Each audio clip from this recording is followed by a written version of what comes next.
Baik, shalom semuanya. Perkenalkan, nama saya Sandriana Vika Maharani Sinaga dari kelas 12 IPS 3. Di video ini, saya akan menjelaskan mengenai 3 hal. Yang pertama adalah pengertian demokrasi, yang kedua tokoh Alkitab yang berjuang demi demokrasi, yang ketiga adalah keadaan gereja bila tidak ada demokrasi. Yang pertama adalah pengertian demokrasi. Demokrasi berasal dari bahasa Yunani, yakni demos yang berarti rakyat, dan kratein yang berarti kekuasaan atau kedaulatan. Jadi, secara harafiah, demokrasi artinya pemerintahan yang bertumpu pada rakyat, atau pemerintahan dari, oleh, dan untuk rakyat. Yang kedua adalah tokoh Alkitab yang berjuang demi demokrasi. Dalam Perjanjian Lama dan Perjanjian Baru. Dalam Perjanjian Lama terdapat kisah mengenai demokrasi yang tertulis dalam Bilangan 27 ayat 1-11. Kisah ini menceritakan putri-putri Zelafehat.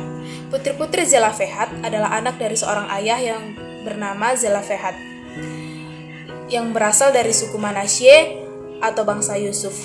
Kelima putri Zelafehat ini adalah Mahla, Noah, Hogla, Mikla, dan Tirza.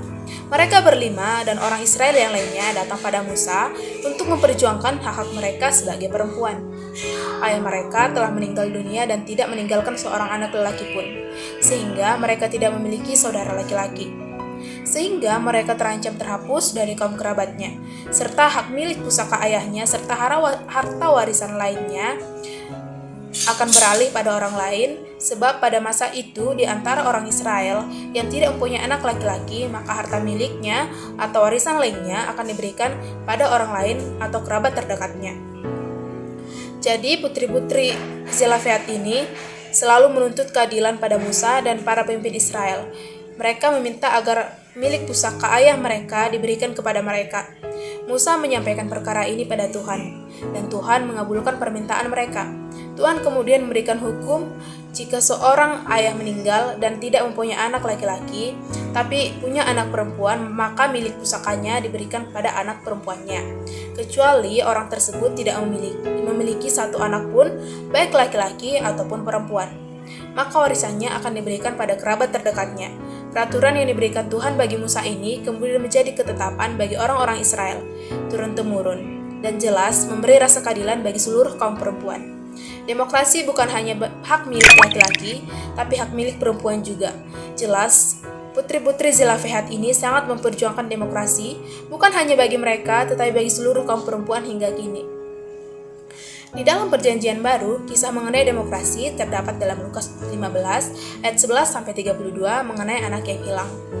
Allah tetap mencari manusia bahkan setelah manusia jatuh ke dalam dosa. Setelah beratus-ratus tahun lamanya, setelah beratus-ratus tahun setelahnya, Tuhan terus mencari manusia bagaimanapun penolakan yang manusia berikan sebagai balasannya.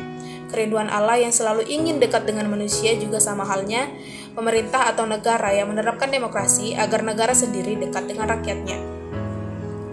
Allah selalu memberikan yang terbaik bagi manusia yang dikasihinya, bahkan setelah yang diterimanya dari manusia.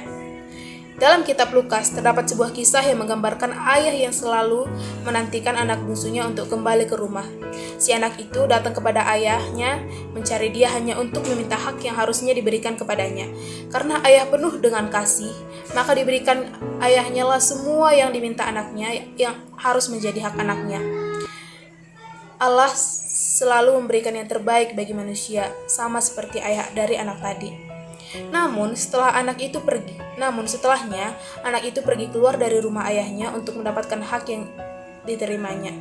Ia lalu berfoya-foya menghabiskan seluruh harta ayahnya yang diberikan kepadanya, dan melupakan bahwa ada seorang ayah yang begitu mengasihinya. Singkat cerita, setelah hartanya habis, si anak kembali kepada ayahnya. Setelah semua kemalangan dan kesusahan yang dihadapi anak tersebut di luar, ternyata anak tersebut memiliki sifat rindu untuk pulang, namun juga takut untuk diterima lagi oleh ayahnya. Namun apa yang terjadi? Si ayah tetap memberikan tangan yang terbuka untuk menerima kedatangan sang anak. Sang ayah selalu memberikan kenyamanan pada anaknya yang tidak bisa didapatkan anaknya di luar sana. Dalam kasus ini, anak itu adalah kita sebagai manusia dan Tuhan adalah ayahnya. Seringkali kita menjauh dari apa yang diajarkan Tuhan dan lari dari jalannya. kita seringkali memanfaatkan syarat yang Tuhan kasih, kebesaran kasih yang Tuhan berikan kepada kita dan menggunakannya dengan licik.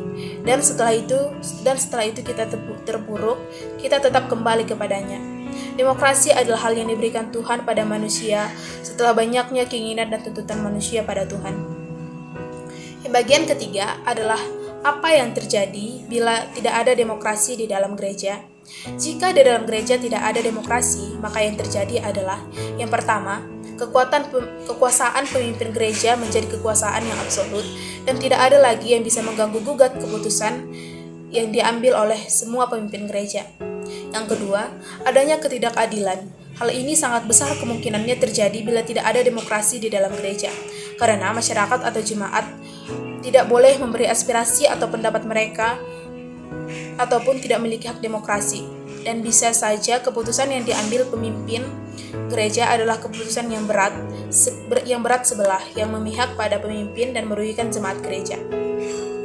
Yang ketiga adalah renggangnya hubungan antar jemaat dan pemimpin gereja.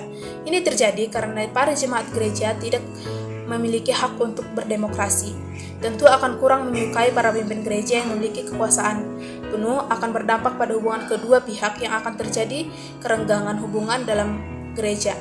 Yang keempat adalah terjadinya konflik di dalam gereja. Konflik bisa saja terjadi apabila di dalam gereja akan timbul perasaan tidak senang, marah, benci, atau bahkan dendam di dalam diri jemaat yang merasa dirugikan atas keputusan-keputusan yang diambil oleh pemimpin gereja. Tentu hal ini akan menimbulkan konflik.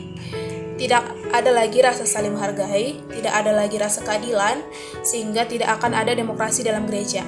Gereja yang seharusnya menjadi tempat berkumpulnya saudara-saudari untuk memuji iman, memuliakan nama Tuhan, malah menjadi tempat berbagai masalah, berkumpulnya kebencian dan amarah, karena tidak ada demokrasi di dalamnya. Intinya, demokrasi di dalam gereja sangatlah penting. Dengan berdemokrasi, keputusan yang diambil tidak merugikan salah satu pihak, dan tercapailah keadilan serta ketentraman dalam gereja. Tidak hanya di gereja saja, demokrasi sangat diperlukan di setiap bidang kehidupan, termasuk di dalam lingkungan sekolah, masyarakat, maupun pemerintahan. Sekian yang dapat saya jelaskan mengenai demokrasi. Sekian dan terima kasih.